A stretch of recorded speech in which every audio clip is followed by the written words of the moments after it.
G'day and welcome again to the Campfire Project. And today I have with me Karen Chaston, who is the winner of the Fearless in Overcoming Adversity Awards in the Fearless Women's Summit, which is really impressive. Congratulations on that, Karen, and welcome to the Campfire Project.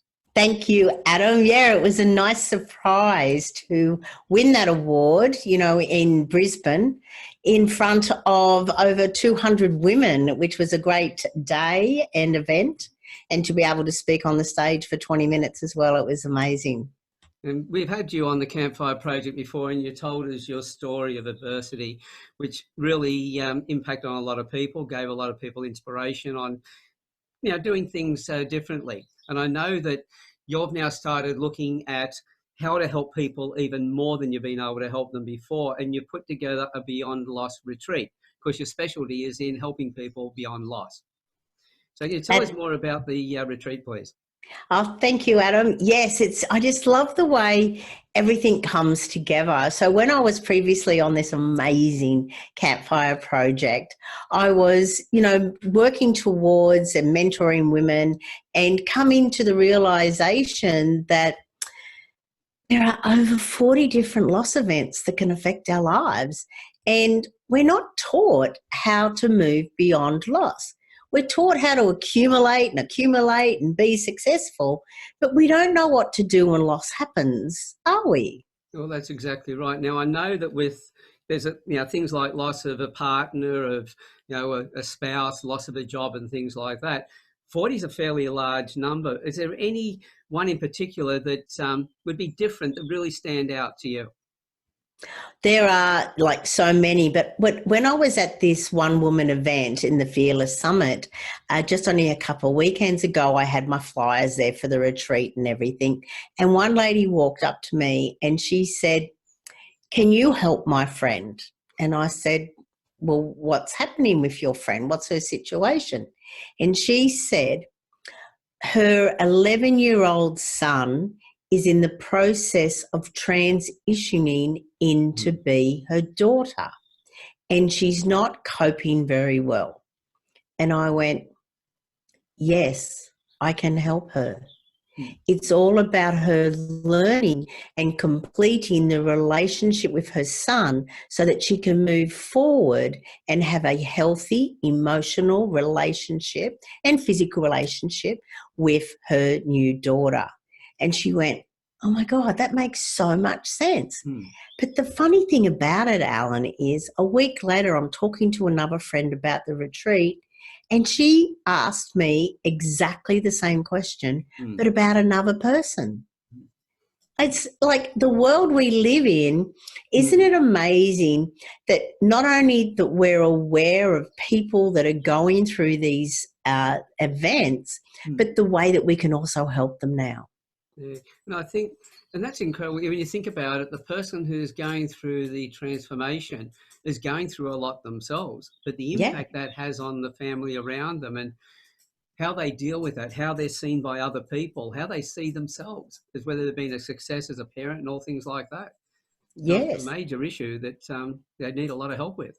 It is. And I just love the fact that the process that, I've gathered from so many different sources and bringing it all together is a process that works, and it helps people to lovingly, complete that relationship. And it doesn't matter whether the person or the event, they're still alive or they're still, they're not alive.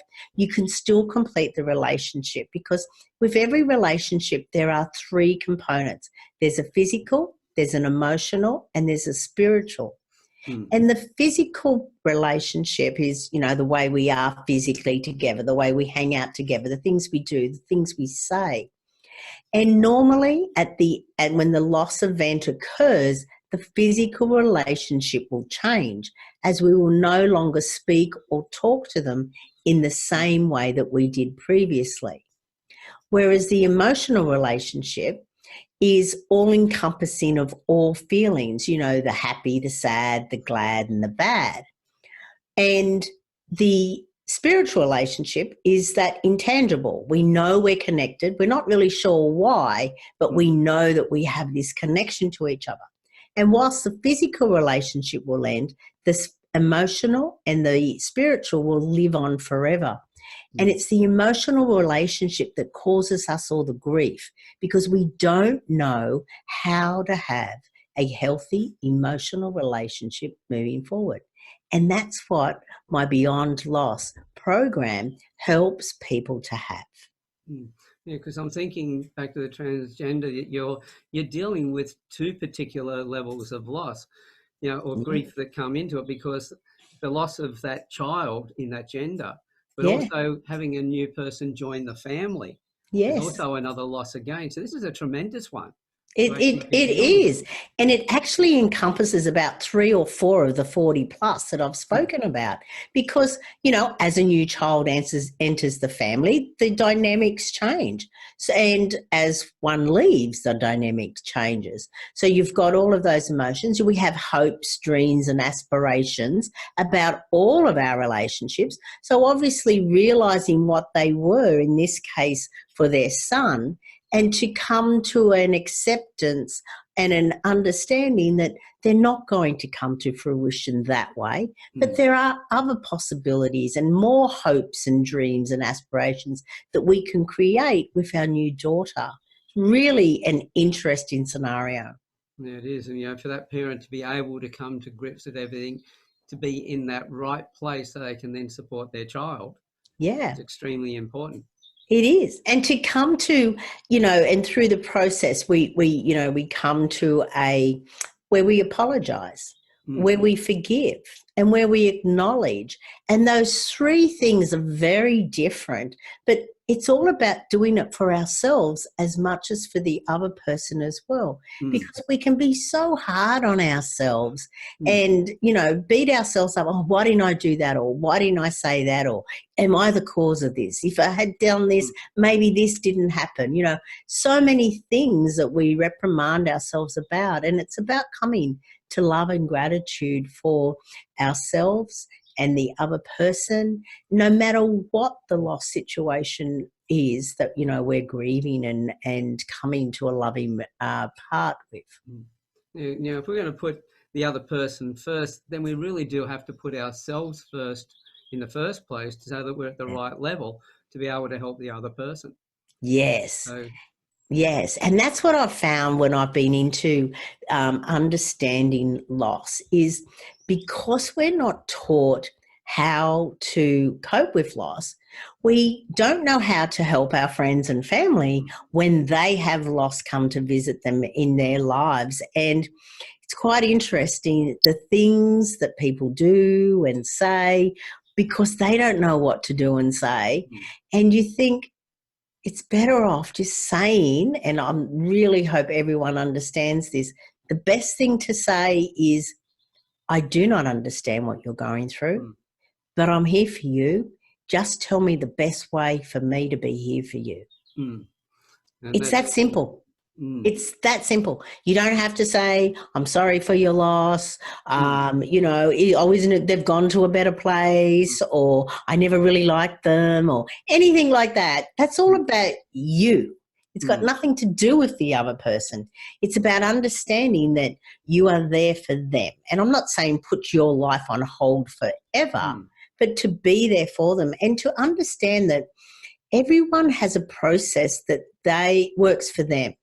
And to tell someone, haven't you moved on yet? Or you're still doing that? It's been 3 months. It's been 3 years. It's been whatever amount of length of time. Is it your place to actually put that judgment onto that other person? I've had so many people say, oh, I'm not game to post a picture of them, because everyone says, well, why are you hurting yourself by posting a picture of them? Whereas they're going, I'm not hurting myself. I'm actually, living and loving my life and having them part of it. Sure, they're not physically part of here, but they're still part of who I am. That's it, because, if you don't honour yourself in that, when people turn around and say that you should be over it, that's about them, because they can't deal with it. They don't want to hear about it. I know that they're now trying to say that grief, if it goes past a certain period of time, which is only so many weeks, then it becomes a mental health issue. It's like, I think the lunatics are running the asylum at times and Yep. putting pressure on us and making people sick in this. Yeah. Well, in one way, actually, Alan, that works for me because they can come to my 3-day retreat very early on and they will be over it. No, they won't be over it. I'm only joking.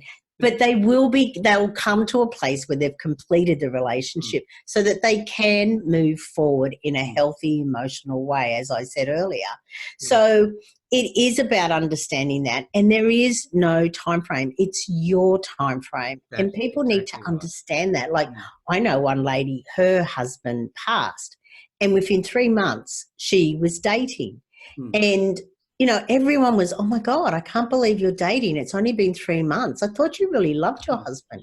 And she was like, it's really no one else's business. Like, my husband and I had this arrangement, we had this agreement, and, you know, we had decided that after this short amount of time, it would be best for me to be not at home alone, to be out there socializing and mixing with different and unique, you know, people to who I mixed with before. That's it. You know, people handle things differently. I remember a mate of mine, his wife passed away, and before she'd gone, she'd actually said to me to make sure that he got on with his life, and I think she even gave him some names of some old friends he should catch up with. That's so funny, isn't it? But that shows the real love the other person had for him. Yes, and it's, you know, and it's better than like you have to be alone forever and ever, because I've moved on to my next adventure and they're off having fun. How come he can't have fun? That's right. So tell us more about the retreat. Where's it going to be held? I just love Australia, and I've moved to the Gold Coast since we last chatted. Before I was in Sydney. But so it's going to be at Salt Mantra at Salt Beach, which is in Kingscliff, northern New South Wales. It's only a 20-minute drive from Gold Coast Airport. So it's purposely chose there. But I also purposely chose the mantra because I love the name. And that's exactly what I'm doing with people, is I'm helping them to create a new mantra for the rest of their life, to move beyond loss and create this beautiful, you know, way forward so that they can live and love their life. I also chose the mantra because I wanted a place where there was food outlets and accommodation close by, because I didn't want to be spending my time on the 3 days worrying about whether Sally Joe has the right room or the right food and all of these scenarios. I'm there to help the people move beyond loss. So that's another great venue because it's right in Salt Village, and there's a lot of eateries and there's a couple of accommodation, and of course there's always Airbnb so close in Northern New South Wales. So they've got their own choices for that. And I also chose it because it is a 30-metre walk onto Salt Beach, which is an amazing stretch of beach, and around nature to heal is perfect. But you also have a grass parkland just right outside the resort. We have trees, we have nature, and of course Mount Warning overlooks the area as well. And the energy from Mount Warning is very much a healing energy. So I combined all of that together. I put it all in the mixing pot, and then I went, this is the perfect place to hold it. And I'm only holding very small, maximum 20 people purposefully, because it's about making sure that everyone gets the one-to-one care to move beyond loss. Doesn't matter what sort of loss, the process works exactly the same no matter what loss you're going through, which is amazing. I just love it. Excellent. So what date and what web address have you got for it? Okay, so the date is the 8th to the 10th of May, and most people may realise that the 10th of May is Mother's Day. Perfect gift for any mother, you know, whether you're sending your husband along or when you're sending whoever along, perfect Mother's Day gift. And the web address is karenchaston.com/retreat. Not repeat, retreat.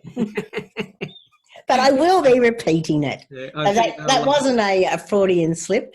Yeah. It is actually, my intention is to have 3 or 4 this year, And then next year to go probably 10 a year, February to November, one a month for 10 months. Because with groups of just 20 people, I know that once, one goes through, they're going to go, oh, so-and-so should come here and so-and-so should come here. So I really want to be able to be there and to help people move beyond loss. Because as I said, it would have been ideal for all of us to be taught how to move beyond loss when we were at school. Because let's face it, with over 40, we are going to have multiple loss events throughout our lives. Definitely. So it's a great gift for the men to buy for their female partners, and at the same men are welcome. I was just going to say it's a great gift for the women to buy their partners. Yes, exactly. Well. Or for them both to come along, exactly. Yeah. And even though if they do come as partners, they won't be working together as partners. We do set them. We set you up with a gift of loss partner, I call them, because even though we're moving beyond loss, we are unwrapping the gift of loss as we move along, which is so beautiful. Yeah. I just love it. I love what I do. And that'd be quite important, because when you're working with your own partner, it makes it a little bit more difficult. But when you're working with somebody else, you can really focus on yourself, not worry about your partner, and allow it to move forward. Exactly. So that's right. So everybody who's watching today, if you've seen Karen before, and I've known Karen for quite a number of years, the work she's doing is absolutely brilliant. It'll be an event that's, don't miss it. That's the only thing I can say. So we've got your website there. I'll put it in the comments field again and the dates so everybody knows. And everybody get along to it. And Karen, thanks for coming along and sharing that with us, because I know there's a massive need in this particular area. A lot of people have unhealed issues. And again, congratulations on winning the award as well. Thank you, Alan. I really love having you as a close friend. You're welcome, and you absolutely deserve it. So congratulations. Thank you. Okay. For everybody else, we will see you on the next Campfire Chat. Bye for now.